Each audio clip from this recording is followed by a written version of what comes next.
Voilà, merci pour votre fidélité et votre confiance sur nos antennes et surtout bienvenue à ce nouveau numéro de Version Croisée. Version Croisée qui va tabler aujourd'hui sur le front diplomatique du président de la République, Félix Antoine Tshisekedi. Comme vous le savez, depuis son investiture le 24 janvier dernier, le président a déjà effectué à peu près 10 visites à l'étranger, notamment dans les pays africains, 2 fois le Kenya, l'Angola. Le président était au Rwanda, en Ouganda. Tout récemment, Jeune Afrique nous parlait d'une visite privée également au Maroc.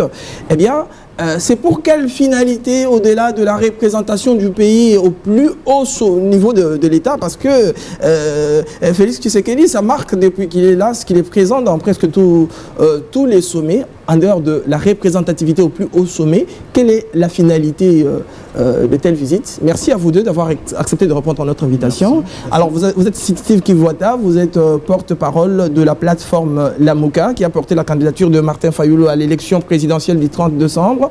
Vous êtes également membre de Nouvel Élan d'Adolphe Moussito. Est-ce que ça existe toujours? Bien sûr. Mais on ne vous voit jamais dans les activités. Vous êtes phagocyté dans Lamuka? Nous sommes toujours, nous avons toujours des activités. Peut-être que nous allons un peu plus nous consacrer sur la médiatisation des activités de Nouvel Élan. Nous existons, nous avons plusieurs militants. Merci beaucoup.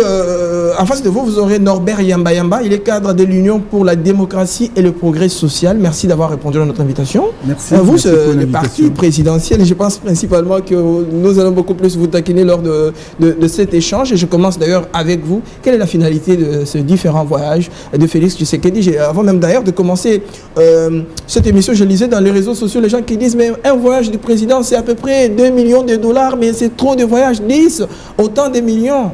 Quelle est la finalité de tel déplacement? Bon, merci beaucoup. D'abord, merci pour l'invitation. Très bien. Il faut dire que le président de la République a la responsabilité de booster le pays. Et pour booster le pays, il a besoin d'un effort interne à travers les différentes institutions organisées pour répondre aux préoccupations de la population.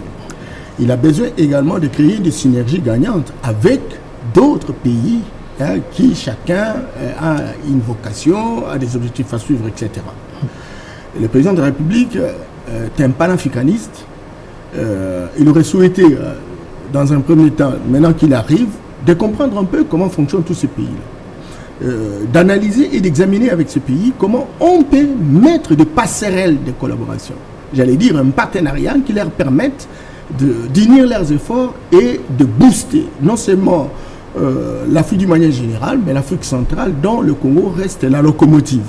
Et donc, faire un tel travail, faire de tels voyages, suppose véritablement que le président voudrait avoir une certaine lucidité par rapport à ce qui existe et affûter véritablement des armes dans la perspective de pouvoir monter des stratégies innovantes qui permettent au Congo d'avancer. Un pays sans diplomatie, encore que quelle diplomatie? Une diplomatie qui est fondée sur le développement. Je pense que si un pays n'a pas ces perspectives-là, il ne peut pas avancer. Vraiment. Donc ce sont des voyages qui font gagner le Congo? C'est beaucoup. Le Congo reste la locomotive en Afrique centrale, mais le Congo reste le pays, la locomotive qui est à genoux. À genoux simplement parce que beaucoup de locomotives en Afrique du Nord, comme l'Égypte, en Afrique de l'Ouest, comme le Nigeria, en Afrique du Sud, comme l'Afrique du Sud, en Afrique de l'Est, comme l'Éthiopie, au centre c'est le Congo. Mais le Congo reste le pays qui est à genoux. Et tous ces pays, toutes ces locomotives ont besoin véritablement que le Congo, en tant que cœur de l'Afrique, se mette debout. Et le président a envie d'écouter les uns et les autres pour rassembler les informations, enfûter des armes et se mettre debout. Est-ce que c'est votre version? Bien sûr que non, parce que, au fait, les déplacements du président de la République a un coût. Premièrement, aujourd'hui qu'on ne maîtrise pas. Son premier voyage, il a retourné 163 000 $ à la caisse de l'État, mais le deuxième voyage, on n'entend plus mot. Pourtant, nous estimions... C'est déjà plus de 10 voyages, après les 10 voyages. Voilà, pourtant nous estimions qu'il voulait bien entrer dans une perspective d'économiser de l'argent qui était gaspillé par son prédécesseur, peut-être pour le renvoyer au social. Malheureusement, déjà, à partir du deuxième voyage, on ne retourne plus rien. mais aussi on n'explique pas la pertinence des différents voyages. Vous avez suivi tout à l'heure, répondez directement à Norbert. Qui explique Norbert Mbahama, c'est une intelligence, je vais en arriver. Premièrement, je vous démontre que c'est un coût, nous dépensons beaucoup. Et deuxièmement, nous perdons du temps pour nous organiser en interne. Il faut savoir qu'aujourd'hui, sur le plan exécutif, c'est le seul à être installé. Il n'y a pas de gouvernement, pas d'informateur, pas de formateur, donc pas de ministre. Nous sommes gouvernés par un gouvernement de continuité. Mais tout cela, nous estimons qu'il n'y a pas, au fait, une vision stratégique dans le déplacement. Nous, de la Mouka, nous savons que le président proclamé Félix Tshisekedi sait qu'il a un problème de légitimité. Et à travers ses voyages, il cherche à recouvrer une certaine légitimité qu'il ne saura pas obtenir à l'international. Effectivement, être accepté par les autres États, par les autres chefs d'État, c'est confirmé en tant que tel. Pourtant, cela n'est pas une priorité pour la République, moins encore pour le peuple. Peut-être c'est une priorité pour lui-même. D'où, nous, dans la Mouka, nous ne cessons de lui demander de mettre les gens autour d'une table, qu'on réorganise les élections parce que nous avons besoin de institutions légitimes et la communauté internationale qui voudrait travailler avec la République démocratique du Congo veut deux institutions non contestées à l'interne et non pas un chef de l'État contesté, une Assemblée nationale contestée et très bientôt ici, c'était le Sénat qui était contesté. Réplique. Non, mais je suis très heureux de la manière où mon co-débatteur Steve explique bien les choses. Mais je voudrais, avant de tirer une conclusion qui peut être concluante, il faut avoir tous les éléments d'analyse pour vous permettre véritablement d'arriver à prendre une telle option. Quand vous dites c'est trop d'argent, il y a un grand coût et vous ne connaissez pas ce que cela représente en termes du montant réel. Nous avons tirez déjà une conclusion. Nous avons les à peu Alors il faut sortir des à peu près parce que ça risque, ça frise un peu une philosophie de ghetto. Donc je voudrais simplement dire que si le président a remis l'argent la fin dernière, c'est de sa volonté. Là on revient, et c'est un juriste qui est en face de moi, à la notion de per diem. Lorsqu'on vous donne l'argent, on vous donne un per diem qui vous permette véritablement de dépenser. Et donc cet argent, il n'y a pas une injonction qui vous demande véritablement de ramener cet argent. Mais lorsque on voudrait donner, n'est-ce pas l'exemple, on voudrait inculquer, parce qu'il y a des actes d'enseignement, des actes d'éducation d'un peuple. Et donc, on peut bien remettre véritablement cet argent pour dire qu'il ne faut pas vous amuser avec l'argent de l'État. Est-ce que lorsque le président, qui est appelé à être à voyage presque à tout moment, il va aller en Bandaka, il est resté 50 francs, il faut dire à la presse que j'ai remis 50 francs. Ce qui a été fait, c'est symbolique. C'est déjà compris qu'effectivement, lorsque vous avez l'argent de l'État, il faut savoir respecter le bien commun. C'est ça justement ce qui a été fait. Moi, je ne vous vois pas. Je ne vais pas vous donner la parole. Et donc, ce qui a été fait, c'est symbolique. C'est un exemple qu'il a donné pour être un modèle référentiel. Alors maintenant, lorsqu'on dit, mais écoute, on gagne quoi? Attention, il faut faire l'analyse coût-bénéfice. Oui, mais il parle de voyages qui ne sont pas du tout stratégiques, simplement de tour pour essayer de confirmer son statut de président. Non. Enfin, il faut arrêter ça. Mais c'est ça qu'il a dit tout à l'heure. Il faut arrêter ça. Moi, je voudrais vous dire, je suis évaluateur macroéconomiste. Très bien. Lorsque vous faites un voyage au Rwanda, et vous savez, le Rwanda a toujours été à la base, véritablement, de la déstabilisation de notre pays. Que lorsque vous faites une analyse coût-bénéfice et risque de ce que représentent les contacts qu'il faut nouer avec le Rwanda pour dégonfler véritablement ces velléités, pour dédramatiser véritablement cette relation politique, vous gagnez combien?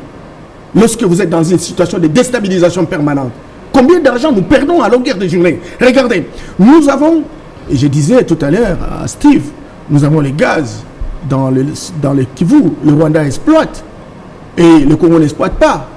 Le président, c'est un panafricaniste.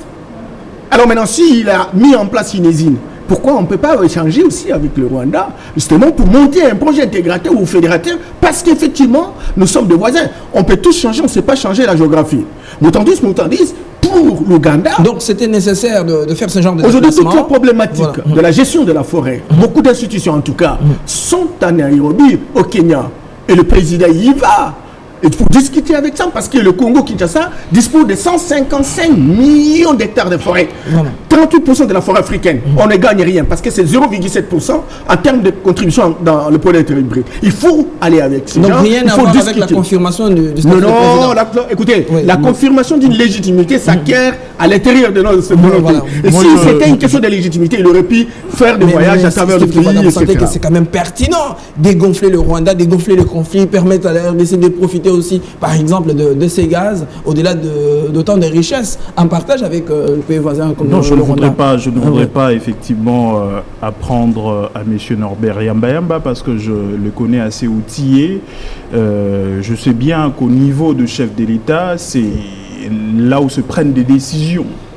Il y a des questions qui sont d'abord discutées entre experts avant de soumettre de propositions concrètes aux différents chefs de l'État. Et jusqu'alors, après le voyage, à moins qu'ils me disent le contraire, rien de concret n'est sorti. Quel genre de décisions sont sorties de cette mission, au niveau de Rwanda? Mais quand même, vous êtes d'accord sur le fond? Vous êtes d'accord sur le fond? Je suis d'accord, mais ici, nous discutons sur les déplacements du chef de l'État. Très bien. Je vous dis qu'il y a des questions qui peuvent être discutées entre experts, du moins entre ministres. C'est possible. Mais ici, je l'ai senti un peu banaliser la question du réversement au trésor de 163 000 $. Avant d'y arriver. Non, mais la question est importante. Aujourd'hui... non, je dis avant d'y arriver, parlons d'abord de la pertinence sur le plan des échanges commerciaux, par exemple, ou de l'exploitation des minéraux qu'on a en commun. Par exemple, les gaz. Yamba Yamba trouve que c'est nécessaire que Félix Tshisekedi arrive. Yamba. Ah oui, très bien. Excusez-moi. Monsieur Yamba Yamba trouve que c'est nécessaire d'aller à Goma, de rencontrer Paul Kagame pour essayer de trouver un compromis dans l'exploitation des richesses. À ce niveau-là, qu'est-ce que vous vous dites de manière concrète? C'est ce que je vous dis. Voilà. En réalité, il y a de grandes questions d'intérêt commun entre nous et les Rwandais. Mais pour qu'un chef de l'État se déplace, il faut qu'il y ait de propositions concrètes. Il faudrait qu'il y ait peut-être un contrat à signer. Vous êtes sûr qu'il n'y en a pas eu? Non, il n'y en a pas eu parce qu'il n'y a eu aucun communiqué.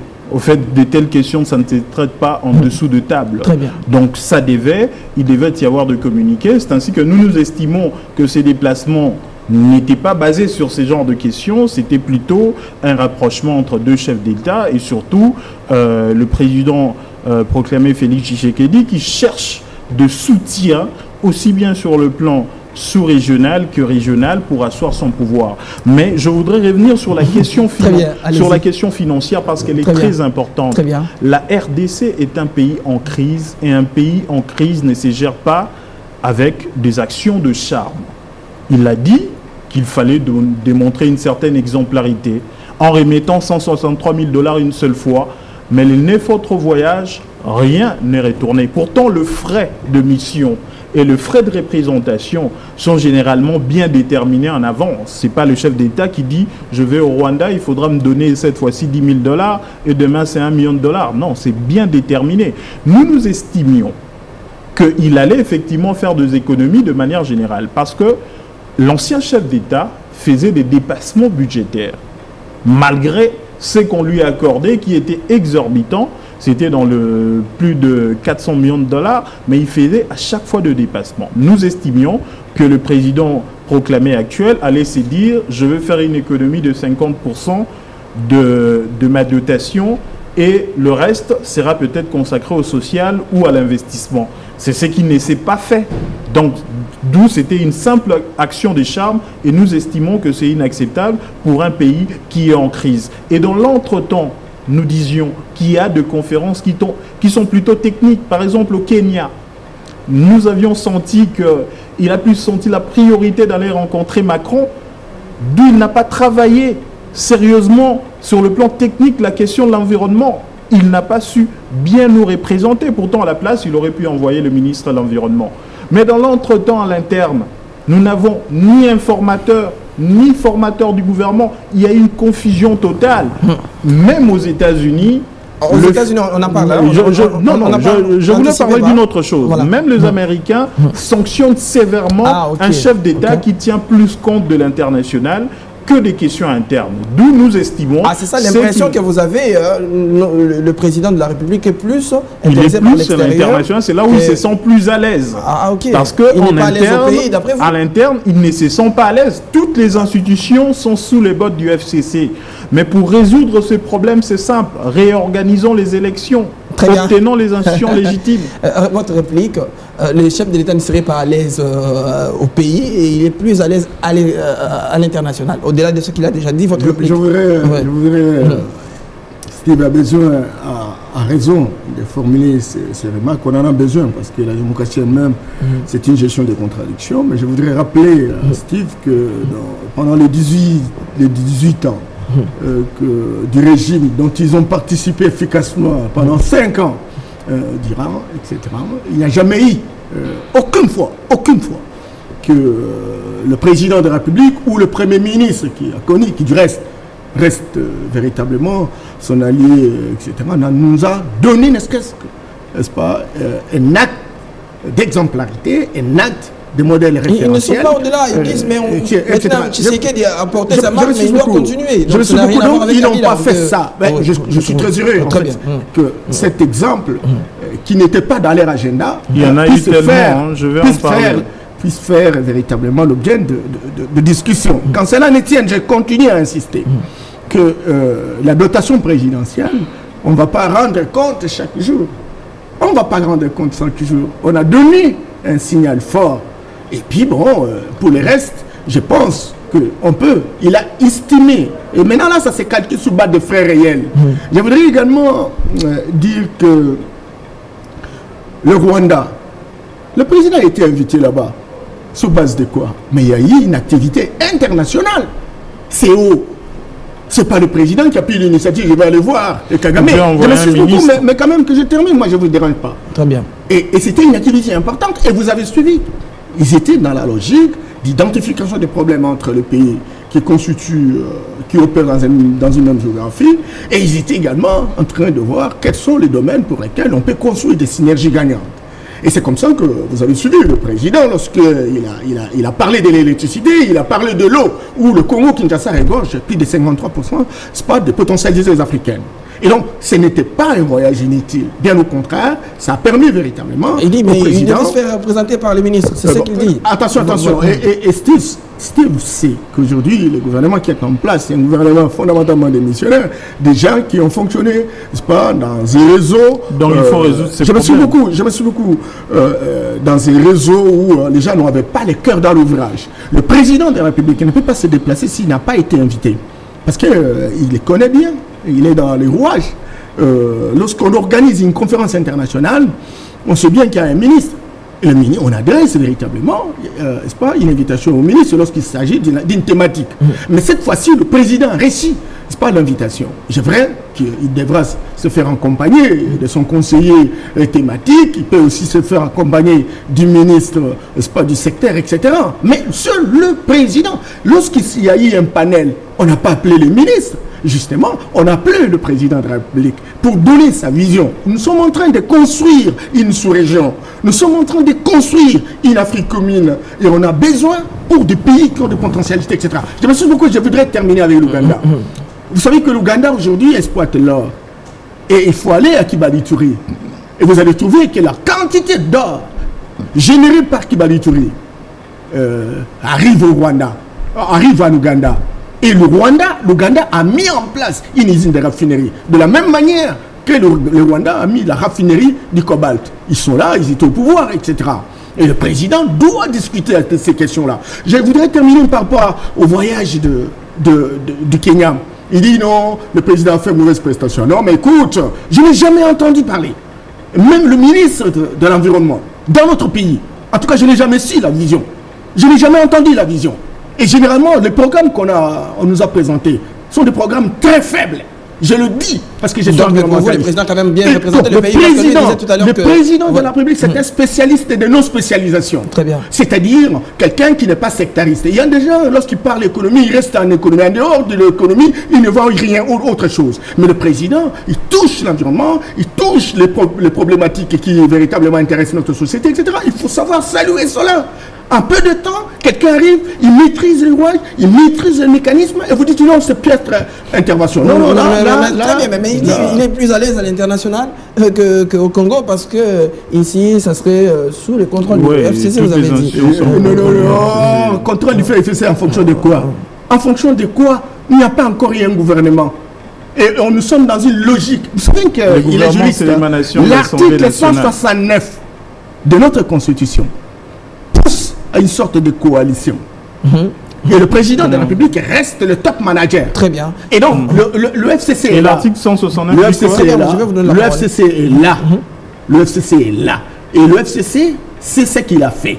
Mais nous sommes en train véritablement de nous organiser de telle sorte que nous puissions diminuer les dégâts. Très bien. Et Lamouka aurait pu faire un petit effort. Parce que même si c'était Martin, si c'était Lamouka qui arriverait dans ces conditions ici, sincèrement, il ne ferait rien encore que jusqu'à preuve du contraire. Non, d'abord, c'est pas évident. C'est qu'il dit, si c'était Martin Fayulu, il ferait quoi? Il n'aurait rien fait. Il ferait quoi? Mais moi, je vais vous dire le contraire. Martin Fayulu allait bénéficier de la vraie légitimité populaire. C'est quoi la vraie légitimité populaire? La vraie légitimité populaire, c'est l'acceptation de son pouvoir par la majorité du peuple congolais. Ça se voit. D'ailleurs, sinon il ne ferait pas autant d'actions à l'international qu'en interne. Sinon, il aurait eu de marge de manœuvre à l'interne. Il aurait désigné un informateur. Sinon, quand il prenait la mesure de suspendre l'installation du Sénat et non des sénateurs, il allait aller jusqu'au bout. Toutes ces questions démontrent qu'il manque de cette légitimité nécessaire pour gouverner et il pense l'obtenir à l'international à travers des contacts avec des chefs de l'État et en interne avec des opérations de charme comme le programme de 100 jours qui va nous démontrer ses limites. Et malheureusement, M. Yamba Yamba n'arrive pas à nous apporter des arguments nécessaires sur le plan technique, en dehors de quelques réflexions sur les enjeux du pays que nous connaissons, mais nous estimons que le président actuellement ne prend pas les mesures nécessaires, le président proclamé. Et vous allez me dire il a parlé tout à l'heure de négociations avec le président ougandais sur l'exploitation de l'or, tout cela, mais c'était au chapitre de leur entretien. Aujourd'hui, il a même déclaré que nous avons parlé avec mon collègue sur la situation économique, etc. Donc, mais comme je vous l'ai dit, il y a de ces contacts qui se font d'abord au niveau des experts, et le chef de l'État conclut et non pas viennent encore discuter sur des questions techniques pour ne rien nous ramener. Bon, nous ne voulons pas de simples réflexions sans de contrats. On parle trop de projets. C'est ce qui tue ces pays. Nous sommes un pays en crise. Nous devons avoir des hommes d'État qui vont vers l'action et non pas qui restent toujours dans la réflexion que les autres ont déjà fait. Le problème avec nous et le Rwanda, c'est connu. Ça ne va pas être créé aujourd'hui. Le problème avec l'Ouganda en matière d'or, c'est connu. Nous attendons des solutions et nous estimons que ce ne sont pas ces questions-là qui étaient traitées.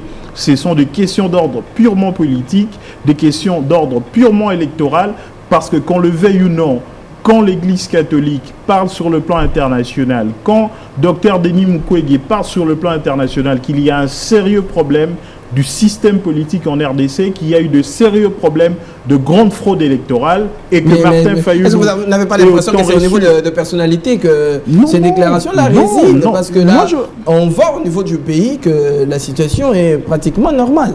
Donc on ne voit pas des marches, on ne voit pas les militants de Martin Fayulu qui réclament sa victoire, qui dérangent les fonctionnements normaux de la situation. Non, malheureusement, vous aimez trop les langages de la violence. Peut-être que le peuple pourrait en arriver. Mais jusqu'alors, oui, le peuple frustré, mais c'est peut-être le calme avant la tempête. D'où de grands esprits comme le cardinal Ambongo, Dr Mukwege, en appellent effectivement à la classe politique en appelle à la communauté internationale pour amener ces peuples qui est frustré vers la solution.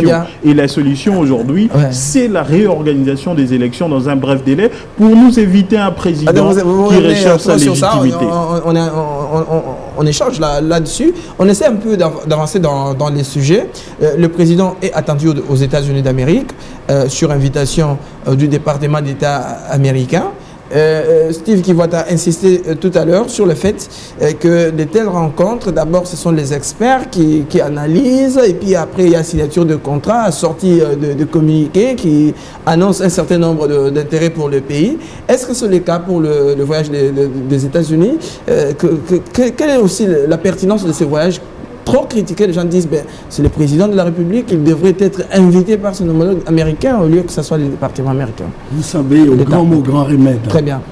Je voudrais insister sur un fait que le président Tshisekedi ne sort pas du Congo sans invitation.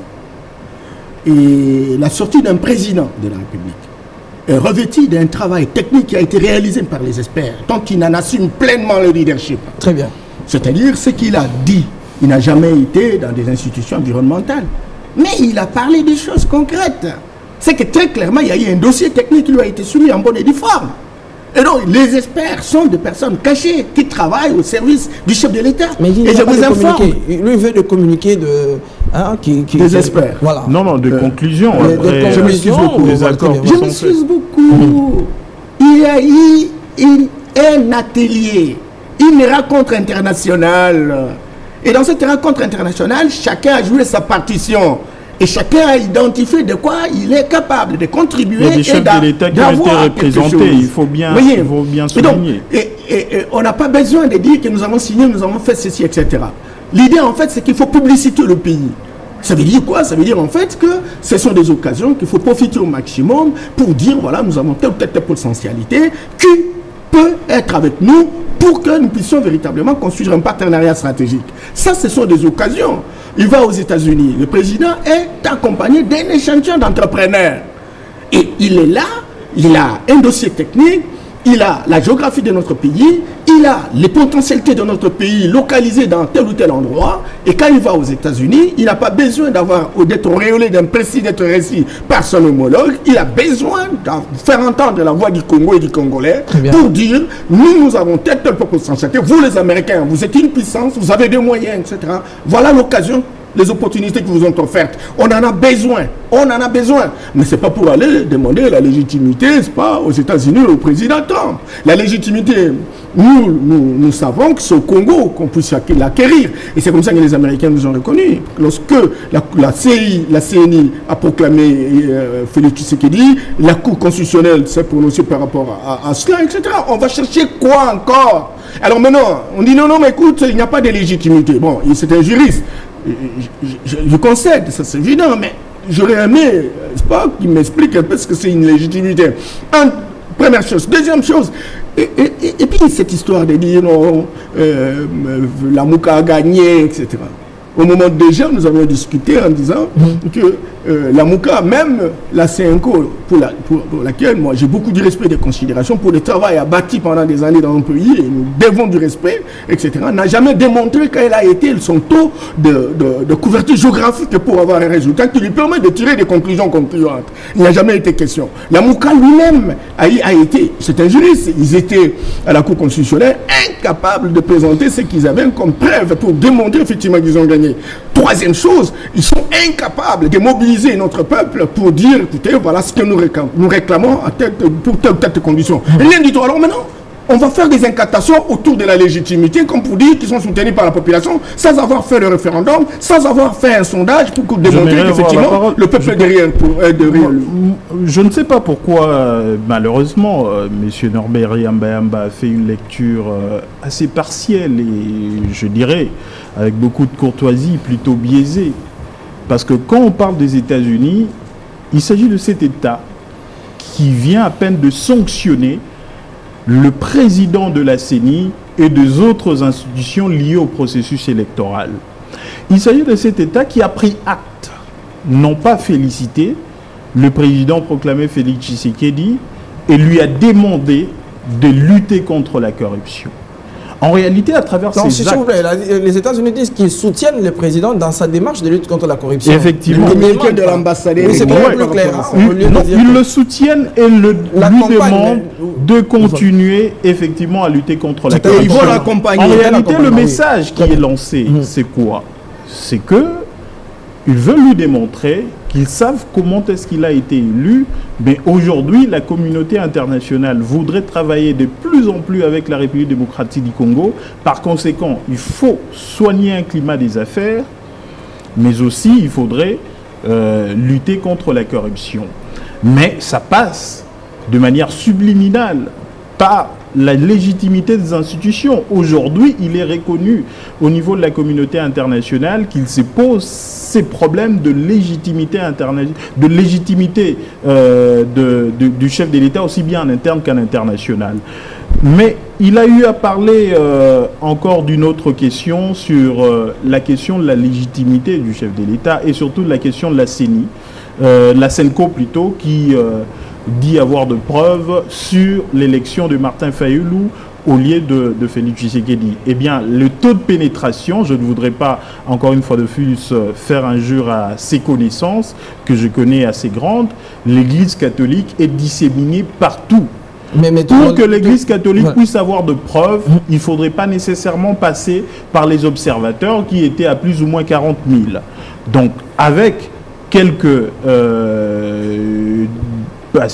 plutôt de gens qui prient à l'église catholique, qui sont dans les archidiocèses, on peut le placer partout et photographier de PV, et c'est ce qui a été fait. Et au niveau de la Cour constitutionnelle, il doit le savoir, le prévent a été amené, mais notre procédure n'a jamais été une procédure pour amener de PV pour la sincérité des résultats, mais c'était une procédure pour contester la régularité des élections, et on l'a démontré. On a demandé rien que les recomptages de voix, ce qui n'a pas été obtenu malheureusement. Pour quelle raison?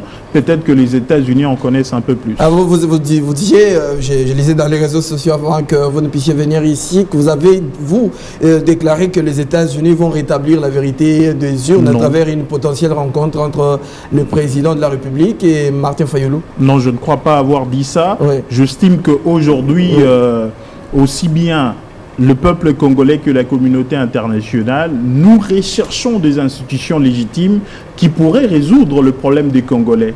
Et cela passerait nécessairement, comme je vous l'ai dit, par une réorganisation des élections. Par le président Félix Tshisekedi à travers la commission électorale. Eh bien, c'est lui qui est là. À travers une CENI, non, ce n'est pas forcément une transition. Il faudrait une réorganisation des élections. Les gens doivent discuter parce que nous ne pouvons pas accepter que les institutions soient illégitimes. Voilà, monsieur Norbert Yambayamba, on a presque fini l'émission. Vous répliquez, vous concluez. Non, je voudrais simplement dire à Steve que moi j'ai été candidat député national. J'étais au Sankoro, dans le territoire de Lomela, qui a la dimension, n'est-ce pas, de la République du Rwanda. Je n'ai pas vu un observateur de la SENCO. Je n'ai pas vu un observateur. Peut-être que vous étiez concentré à passer dans les centres de vote. Pour lui, il dit que l'église catholique est partout. Il n'y a pas besoin nécessairement d'avoir d'observateur pour avoir... La SENCO et l'église catholique, c'est deux choses différentes. C'est très important. C'est très important. Attention. Il y a nuance au niveau de l'exécution et de l'objectif à suivre, etc. Et donc, je voudrais simplement dire que la SENCO n'est pas un institut de sondage. On ne tire pas une conclusion. Non, ce sont des observateurs. Les sondages, c'est avant le vote. Sur base d'un échantillon. Ils ont eu des résultats. Sur base d'un échantillon non représentatif. Non, c'était très représentatif plutôt. Merci beaucoup à vous deux d'être venus dans cette émission. C'est la fin de ces versions croisées. Et merci également à vous tous qui nous avez suivis ici à Kinshasa et ailleurs à travers le monde. Le rendez-vous, c'est la semaine prochaine.